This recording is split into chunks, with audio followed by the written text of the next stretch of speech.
সবাইকে শুভেচ্ছা জানাচ্ছি। আজকের বাংলাদেশে যে টমেটো ট্রায়ালটা হয়ে গেল, এতে কে জিতছে? আপনাদের কি মনে হয় যে ইউনূস জিতে গেল? আজকের এই টমেটো ট্রায়ালের মাধ্যমে ইউনূসের পরাজয় হয়েছে, শেখ হাসিনা জিতে গেছেন। এবং আগামীর যে বাংলাদেশের ইতিহাস, সেটা কিন্তু শেখ হাসিনাই লিখবেন। আপনাদের কি বিশ্বাস হচ্ছে না? সেই বিশ্বাসের গল্প দিয়ে শুরু করি তাহলে। সত্য বলার অপরাধে জিওনার্দো ব্রুনোকে জীবন্ত পুড়িয়ে হত্যা করা হয়েছিল। একই সত্য বলার অপরাধে বিজ্ঞানী গ্যালিলিওকে জেলে ভরে দেওয়া হয়েছে। একই সত্য বলার অপরাধে দার্শনিক সক্রেটিসকে হ্যামলক বিষ খাইয়ে হত্যা করা হয়েছে। দীর্ঘ 21 বছর পর শেখ হাসিনা তার পিতা, মাতা, ভাই এবং পরিবারের সদস্যদের হত্যার বিচার করবেন, এই বিচারটাই সহ্য করতে পারেনি বিএনপি জামাত। তারা 21 আগস্ট গ্রেনেড হামলা করে শেখ হাসিনাকে হত্যা করতে চেয়েছিল। প্রায় 40 বছর পর শেখ হাসিনা রাজাকারের বিচার শুরু করলেন, এটাও সহ্য করতে পারেনি বিএনপি জামাত। তারা 5ই আগস্টের একটা জঙ্গি অভ্যুত্থানের মাধ্যমে শেখ হাসিনার একটা ফাঁসির মঞ্চ প্রস্তুত করলো। ওরাই শেখ হাসিনাকে হত্যা করতে চেয়েছিল, শেখ হাসিনা বেঁচে গেছে। এই যে শেখ হাসিনা বেঁচে গেলেন, শেখ হাসিনাকে বারবার হত্যার চেষ্টা করা হলো, প্রায় 21 বার। আজকের এই ইউনূসের ফাঁসির নাটক নিয়ে তা সংখ্যাটা কত দাঁড়ায়? 22।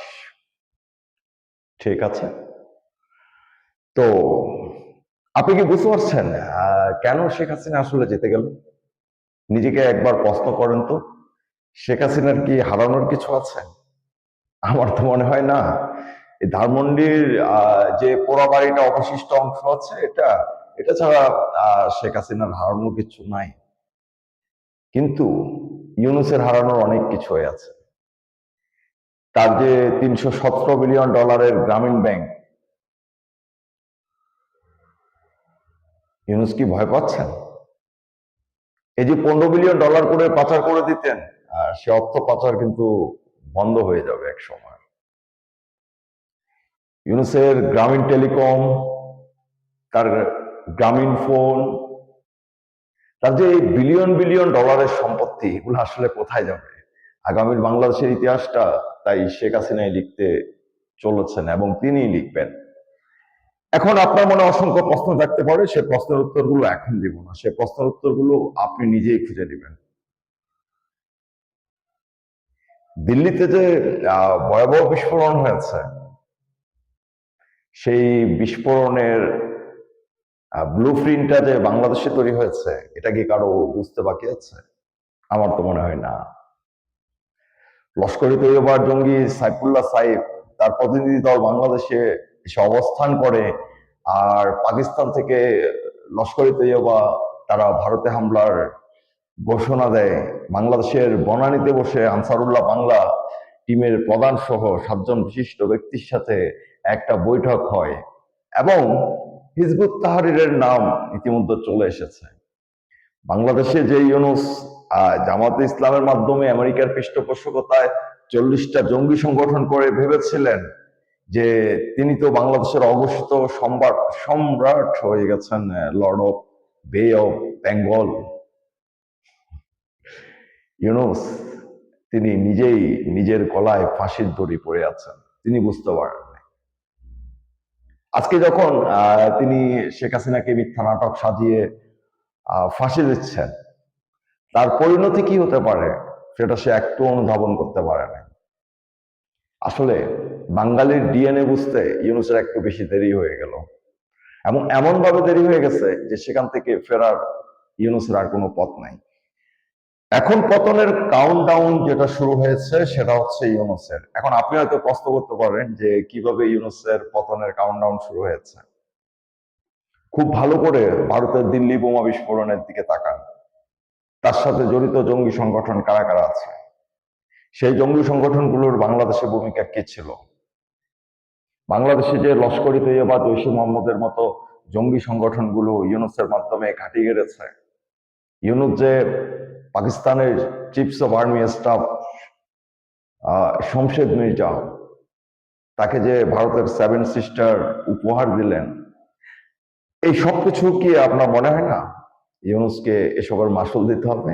ইউনুস আজ নয়তো কাল তাকে মাসুল দিতেই হবে, এবং তাকে মাসুল দিতে হবে। ইউনুস খুব সহজ একটা ক্যালকুলেশন করেছে, কিন্তু ইউনুস জানেন না শেখ হাসিনা আফগানিস্তানের নজিবুল্লাহ কিংবা পাকিস্তানের জুলফিকার আলী ভুট্টো না। শেখ হাসিনা তিনি বঙ্গবন্ধুর মেয়ে। তাকে ফাঁসি দেওয়া কি এতই সহজ? সে ভেবেছিল আফগানিস্তানের নজিবুল্লাহর মতো ফাঁসি দিয়ে বাংলাদেশে একটা জঙ্গি রাষ্ট্র কায়েম করে আহ বাংলাদেশে শেখ হাসিনার নাম, ইতিহাস সবকিছু মুছে ফেলবে। ইউনূসের কি জানা ছিল না যে দেশে বঙ্গবন্ধু মানে বাংলাদেশের ইতিহাস, যে দেশে বঙ্গবন্ধু মানে বাংলাদেশ, সে দেশটা থেকে বঙ্গবন্ধু মেয়ে শেখ হাসিনাকে মুছে ফেলবে? এত সহজ বাংলাদেশ যে এত সহজ ছিল না, এটা ইউনূস বুঝতে পারেনি। ইউনূস কল্পনার স্বর্গে বসবাস করছে। সে ইসলামী ছাত্র শিবিরের খুনি তাজুলকে দিয়ে, তাকে আইসিটি চিফ প্রসিকিউটর বানিয়ে শেখ হাসিনার ফাঁসির যে নাটক মঞ্চস্থ করেছে, সেটা দেশের জনগণ অলরেডি বুঝে গিয়েছে, এবং প্রথম থেকে বুঝে গিয়েছে। আপনি যদি লক্ষ্য করেন তাহলে দেখবেন যে শেখ হাসিনা দেশ ছাড়ার 7 মাস পরে তার অডিও ভাইরাল হয়েছে। কোথায় ভাইরাল হয়েছে? সোশ্যাল মিডিয়াতে। এই যে ডিপ ফেক অডিও করে মানুষকে ধোঁকা দেওয়ার চেষ্টা, মানুষকে এগুলো বুঝে না। মানুষ আসলে এত বোকা না। আজকের আর্টিফিশিয়াল ইন্টেলিজেন্সের যুগে এআই দিয়ে ডিপ ফেক ভিডিও বানানো খুব সহজ, এবং তারা যেসব গল্প ছড়াচ্ছেন, এইসব গল্প অনেকটা হাস্যকর।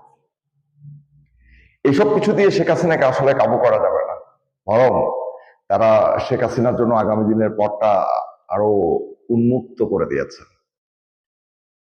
2006 সালের ডিসেম্বর মাসে ইরাকের সাদ্দাম হোসেনকে ফাঁসি দেওয়া হয়েছিল। সাদ্দামকে ফাঁসি দেওয়ার পরে ইরাকের যে অবস্থা, সেটা তো আপনারা সবাই বুঝতে পারছেন। ইরাকে একটা গৃহযুদ্ধ লেগে গেছে। লিবিয়ার গাদ্দাফিকে হত্যার পর লিবিয়ায় গৃহযুদ্ধ লেগে গেছে। অনেকেই খুব খুশি হয়েছিলেন যখন সিরিয়ায় বাশার আল আসাদ সরকারের পতন হলো, আল কায়দার নুসরা ব্রিগেড ক্ষমতায় চলে আসলো। খুব লাফালাফি করেছেন তারা। তারা আসলে বুঝতে পারেননি সিরিয়ার পরিণতি কি হতে যাচ্ছে, সিরিয়া কাদের শিকার হয়েছে, এই আল কায়দা আসলে কাদের সৃষ্টি, এই তালেবান কাদের সৃষ্টি ছিল, এই জামাত ইসলামকে কারা সৃষ্টি করেছে। এই যে জান্নাতে যাওয়ার স্বপ্ন, বোকার স্বর্গে বসবাস করা, এসব কতদিন? কিচ্ছু হবে না। এই আল নুসরা যেটা, তাকে আমেরিকা এবং ইসরায়েল সৃষ্টি করেছে, এবং সিরিয়ায় বাশার আল আসাদ সরকারের পতনের পর ইসরায়েল কিভাবে সিরিয়ার ভিতরে ঢুকে গেল তা তো নিজের চোখে দেখেছেন। ইসরায়েল যে প্ল্যানগুলো করে রেখেছে, সেটাই এইসব আহম্মকরা বুঝতে পারেনি। ঠিক তেমনি ব্রিটিশরা, তারা একদম একটা স্থায়ী কাশিম বাজার কুটি করার জন্য মাওলানা মওদুদীকে দিয়ে জামাত ইসলাম করেছিল। আর তারা বুঝতে পেরেছিল যে এই জামাত ইসলামকে দিয়ে তো আমার এই ভারতীয় উপমহাদেশে রাজত্ব করা সম্ভব। কারণ জামাত ইসলাম 1940 সালে যে লাহোর প্রস্তাব ছিল, সেখানেও তারা খুশি হতে পারেনি, সেটার বিরুদ্ধে ছিল। যেমন করে 47-এ পাকিস্তান সৃষ্টিকে বলেছে আহম্মকের বেস্ট। আবার 1971 সালে বাংলাদেশের বিরুদ্ধে যে পাকিস্তানের পক্ষ নিছে, কারণটা কি? ক্ষমতা। তো জামাত যে ক্ষমতার রাজনীতি করছে এবং ক্ষমতার গতিতে যাওয়ার জন্য মানুষকে বলছে জামাতের দিকে আসো, জান্নাতের দিকে আসো, তাদের কি জান্নাত, সেটা কি বাংলাদেশের মানুষ বোঝে না? জামাত মানে যে জাহান্নাম, সেটা বাংলাদেশের মানুষ বুঝতে শুরু করে দিয়েছে। এখন কেন বললাম যে শেখ হাসিনা জিতে গেছেন, ইউনূস পরাজিত হয়েছে? গত বেশ কিছুদিন ধরে যদি আপনি আন্তর্জাতিক মিডিয়াগুলো লক্ষ্য করেন, তাহলে সেখানে বুঝতে পারবেন যে শেখ হাসিনাকে কিভাবে আন্তর্জাতিক মিডিয়া নতুন করে পুরো বিশ্বের সামনে উপস্থাপন করছে। এটাই হচ্ছে শেখ হাসিনার অ্যাসেট। শেখ হাসিনাকে ওরা যত আঘাত করার চেষ্টা করেছে, যত দুর্নাম করার চেষ্টা করেছে, যতভাবে কলঙ্কিত করার চেষ্টা করেছে কিছুই করতে পারেনি। কারণ শেখ হাসিনা বারবার বলেন যে সৎ থাকলে হারানোর কিছু থাকে না। শেখ হাসিনার এই সৎ সাহসটাই তাকে অন্য সবার থেকে আলাদা করে দিয়েছে। এখন হয়তো আপনি বলতে পারেন যে শেখ হাসিনাকে তো ফাঁসি দিয়ে দিল। এইসব ফাঁসি টাসি এগুলোতে কোনো কিছু যায় আসে না। কারণ আজকে যে শেখ হাসিনার ফাঁসির নাটক ইউনুস মঞ্চস্থ করেছে, কাউন্টডাউন কিন্তু ইউনুসের শুরু হয়েছে, ইউনুস পতনের কাউন্টডাউন। আপনি যদি আজকে ভারতের বিভিন্ন মিডিয়া এবং আন্তর্জাতিক মিডিয়ার দিকে লক্ষ্য করেন তাহলে আপনি বুঝতে পারবেন যে বাংলাদেশের যে জঙ্গি অভ্যুত্থান হয়েছে এবং জঙ্গিরা বাংলাদেশে ঘাঁটি করছে, বাংলাদেশে লঞ্চ প্যাড তৈরির মাধ্যমে লস্করে তৈয়বা ভারত আক্রমণের চক্রান্ত করছে, এই যে এত চক্রান্ত ষড়যন্ত্রের মধ্যে ইউনুস বসে আছেন, এগুলা যে ইউনুসের জন্যই বুমেরাং হয়ে যাবে এটা ইউনুস বুঝতে পারেননি। কিন্তু অতি দ্রুত ইউনুস তার টের পাবেন এবং বুঝতে পারবেন। এই যে বাঙালিকে বুঝতে ভুল করেছিলেন ইউনুস, ইউনুস ভেবেছিলেন শেখ হাসিনাকে ফাঁসি দিয়ে দিব কি হবে। তো ইউনুস তো চেষ্টা করেছেন, কি হলো? কিচ্ছু হয় নাই। বঙ্গবন্ধুকে যেমন অনুপস্থিত রেখে তেমনি শেখ হাসিনাকে অনুপস্থিত রেখে আপনি আপনার বিচারপতি দিয়ে, অর্থাৎ পক্ষে বিপক্ষে যারা থাকে আইনজীবী, সে পক্ষে বিপক্ষের আইনজীবী জনজনে দেখলাম জামাতের, যার জন্য জামাতের ডেভিড বার্গম্যান পর্যন্ত বলতে বাধ্য হয়েছেন যে ইউনুস যে বিচারটা করছে এটা প্রহসনের বিচার ছাড়া আর কিছুই না। এটা যে কেউ বলতে বাধ্য হবে। এমনকি আপনি দেখলেন যে নিহতের সংখ্যা বলা হলো যে 1400 মানুষকে হত্যা করা হচ্ছে। তো 1400 মানুষকে হত্যা করা হলে সে 1400 মানুষের লিস্টটা কোথায়? ইউনুস গত 14 মাসে 1400 মানুষের লিস্টটা জনগণের সামনে উপস্থাপন করতে পারেননি। কেন পারেননি? কেন ইউনুসকে তার যে গ্যাজেট সেখানে দেখাইতে হইলো যে 844 জন সরকারি গ্যাজেট? ইউনুস ব্যর্থ হয়েছেন। এমনকি আমরা এও দেখেছি যে ইউনুসের সে তালিকা থেকে অসংখ্য লাশ তারা কবর থেকে উঠে এসেছে, তারা সিলেটে গিয়ে জলকেলি খেলাছে, বউ মামলা করেছে, স্বামী কবর থেকে উঠে বলে আমি তো বেঁচে আছি, আমি শেখ হাসিনার বিরুদ্ধে মামলা করিনি। আর কত হাস্যকর ইউনুস তার নিজেকে বানাবেন। ইউনুস কিন্তু বুঝে গেছে যে ফাঁসির দড়িটা ইউনুস শেখ হাসিনার গলায় পরাতে চাচ্ছে সেটা তার দিকে ধীরে ধীরে আসতেছে। এই জন্য সে জুলাই কি একটা করলো না, জুলাই সনদ, প্রোক্লামেশন অফ জুলাই, ইন্ডেমনিটি দিতে চেয়েছে যারা 450টা থানায় হামলা করেছে, পুলিশের অস্ত্র লুট করেছে, পুলিশদেরকে হত্যা করে ফ্লাইওভারের মধ্যে ঝুলিয়ে দিয়েছে, নৃশংস কায়দায় সিরাজগঞ্জের আনায়তপুরে গর্ভধারিণী একজন মহিলাকে হত্যা করেছে পুলিশ সদস্য।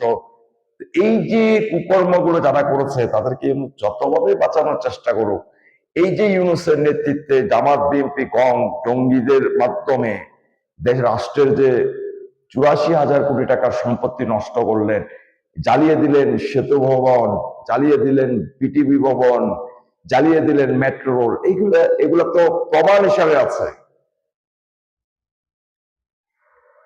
তো ইউনুসের যে কায়দা, ইউনুস শেখ হাসিনার বিচার করছেন, বিচার ব্যবস্থা তোয়াক্কা না করে, বিচার ব্যবস্থাকে বৃত্তাঙ্গুলে দেখিয়ে, সে একই কায়দায় আজকে কিন্তু শেখ হাসিনা শিখে গেছেন।